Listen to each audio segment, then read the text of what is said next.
What's up, guys? Welcome back. Today's a little bit of a different kind of video. This 57 Esquire I got around my birthday last year. Really cool guitar. I did a previous video where I did some fret work to it.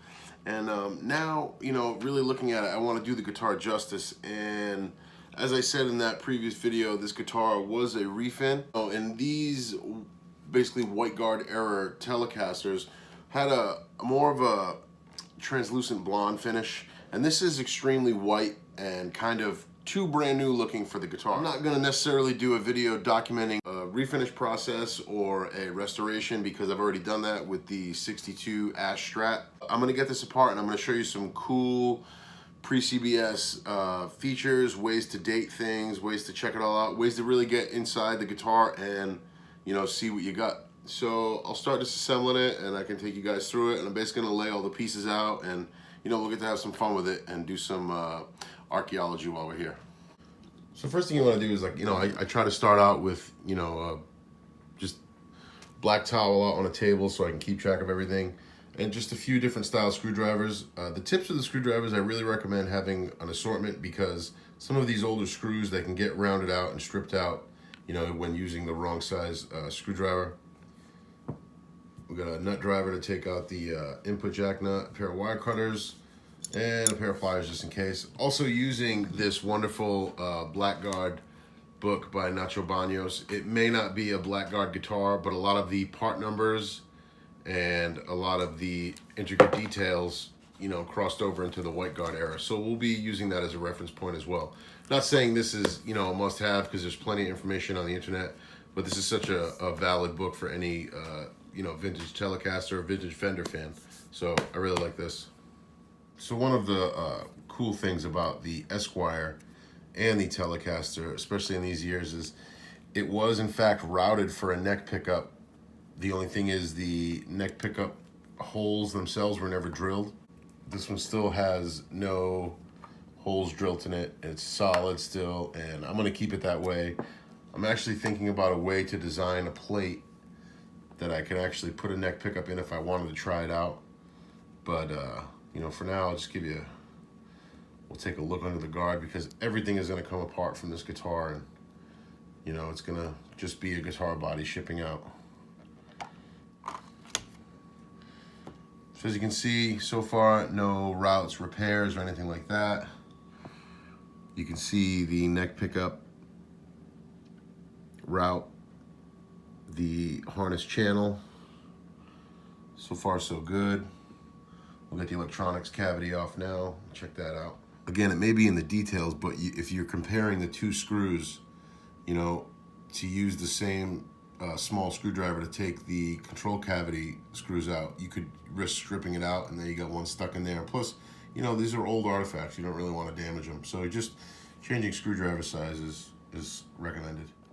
So I'm gonna hope to, when I pull this all apart, keep everything intact and keep everything in Ziploc bags. As we remove the electronics, you can see that everything is stock still. I did add a capacitor in here because on the Esquire, the front position would have been almost like a rolled on tone, not really usable.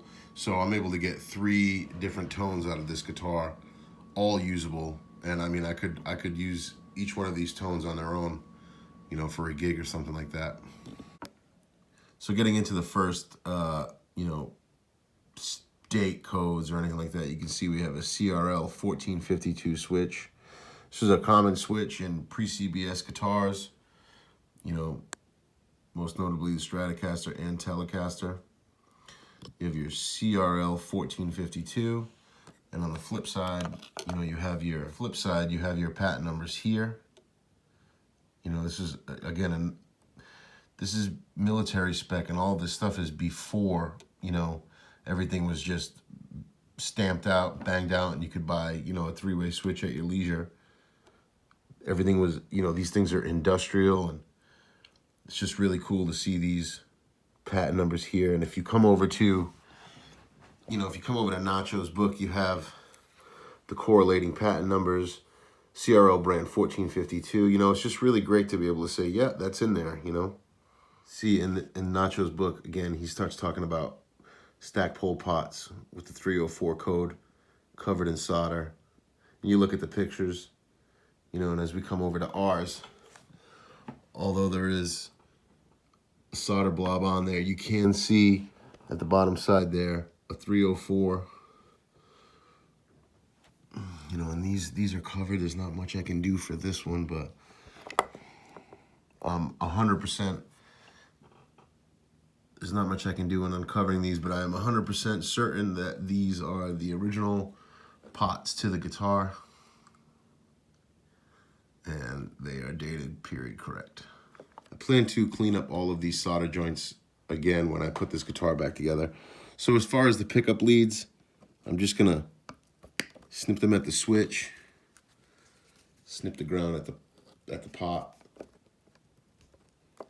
After removing our input jack nut, we essentially have an entire electronics control assembly that will be put to the side along with the 2 screws and bagged up, just so none of this gets confused.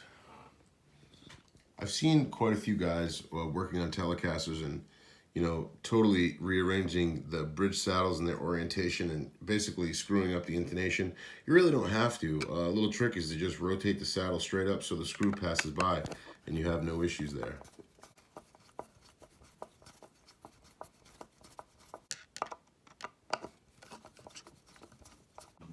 Digging back through the Blackguard book, I'm able to confirm the proper screws to hold the bridge on. And also, there are faithful reproductions now, and there are many people making these reproduction parts, you know, and fooling a lot of, you know, buyers and thinking that they're the authentic vintage parts. But one of the things that kind of gives this one away is the font. It's a thin tooling there, and also the shape of the bridge itself. This is actually the first time I'm pulling this off. I'm interested to see what is behind here, if there is anything. I was already given pictures of the body date in there, but so there you have. Looks like the pickup adjustment bushings were replaced, but as far as a pickup, I know it is original winding, and the lead wires showing you that the wiring is original. Copper plate. Try to look for some giveaways here. This looks like a bit of paint maybe or something like that. And it's really, really great. Really cool stuff. Big glob of rust there. Keep those put aside as well, all together.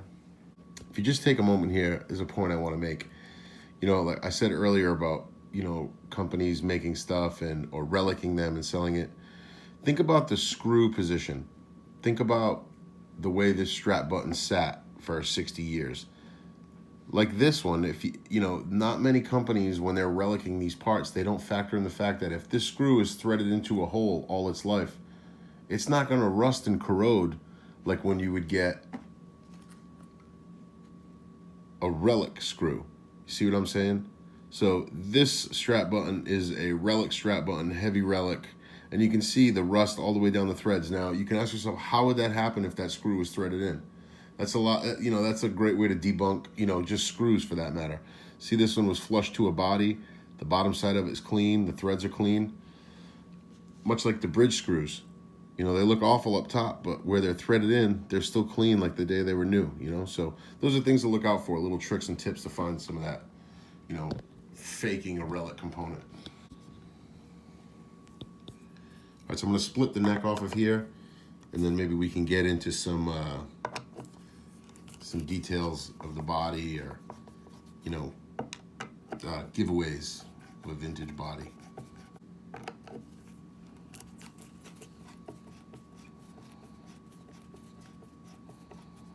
You know, even looking at this screw here that I'm taking out now and saying, why is that one discolored? You look at it and you say, okay, well, that's a different screw as opposed to this one or this one.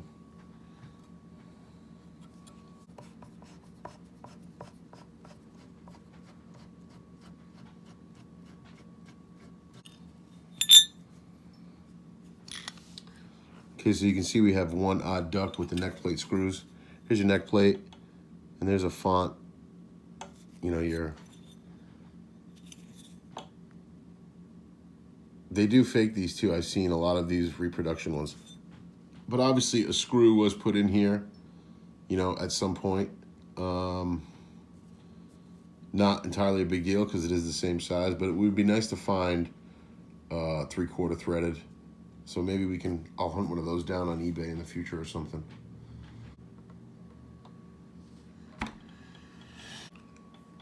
So we got the neck apart. You can see some of the faint original blonde on here. Granted too with these, you know, there is, anybody could write in a date, but if you've studied the date font and the handwritings, you can pretty much call that original. Your truss rod nut there. Any markings back here. So this to me would be, see some of this here, this kind of lifted area, you know. There's your punch mark from the jig that Fender would use. They basically pressed these necks into a jig while they did the work on them. And this explains a lot about the one screw that's different from all the other ones. So it looks like one of the holes in this neck was stripped out and somebody plugged it, did a proper repair. That's how I would have done it, you know. And, you know, here's just some inspection markings of an old neck. It's 1957.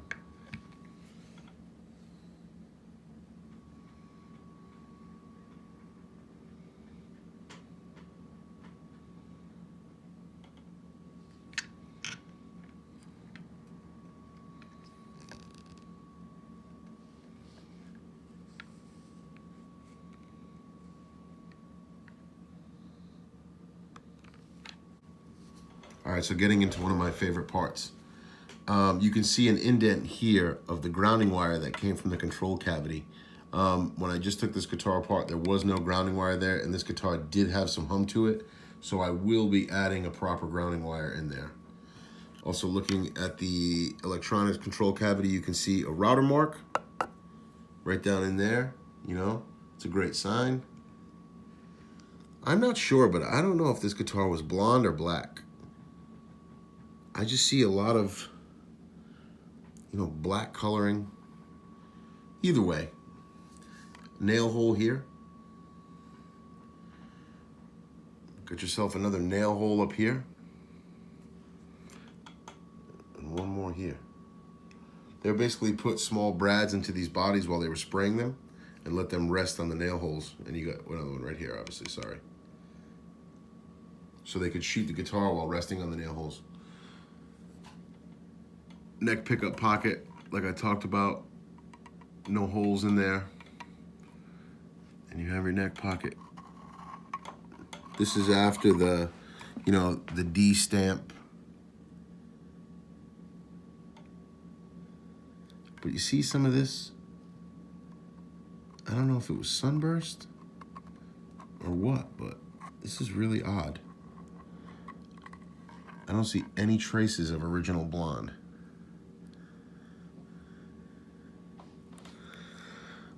And then of course the gravy. Here's the body date. You get your 4-57.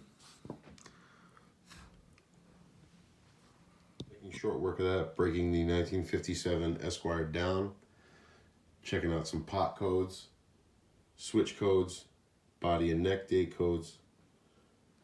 Get this thing shipped out and get it refinished. Get it back to looking and smelling vintage. And yes, I mean smelling. This was something really cool as well. Number 9, I believe, is what I have as far as my jack cup. And you can also see the Switchcraft jack. And if you really look close enough, I don't know if the camera will pick it up.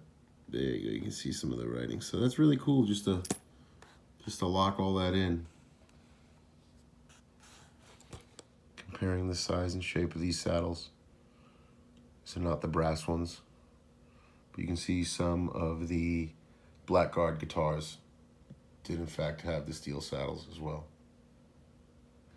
And they were smaller in size than the reproductions. Those look quite close.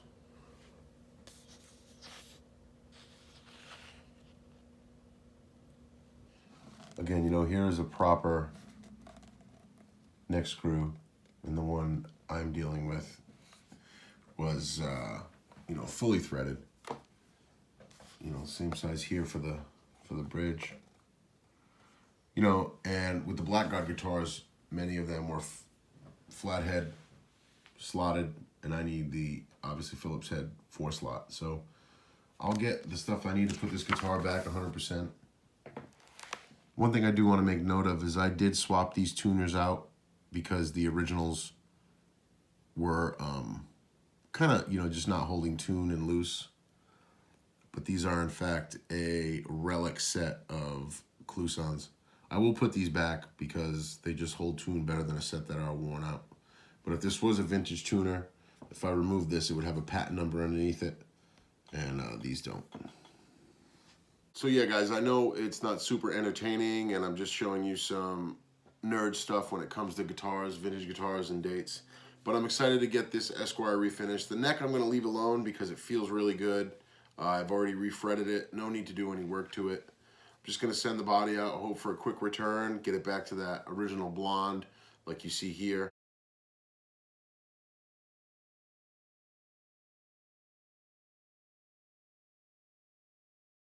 And then, you know, just being honest with it, and, you know, it's a refin, but I like a refin if it's done right, instead of just shooting a body. You know, it's a great guitar, and it plays great, but shooting it all in white, it's just very plain to me. The neck looks like it's been played forever, and the body looks brand new. It looks like a Mexican body. So I'm going to get this sprayed the right way, get it cleaned up the right way, and we'll do a video when I get it back, and we'll put it together. One notable thing is this router's hump here. That's big for the Telecaster guys. They love to see that. And this body is a one-piece Swamp Ash. Really excited to move forward with this project. Keep you guys posted when I get some updates or when I get some photos. More videos coming soon. More news coming soon. Some really, really cool updates coming soon too. So stay tuned and stay locked in. That's it, man. Happy Strider to everybody, and everybody be good to each other. Peace.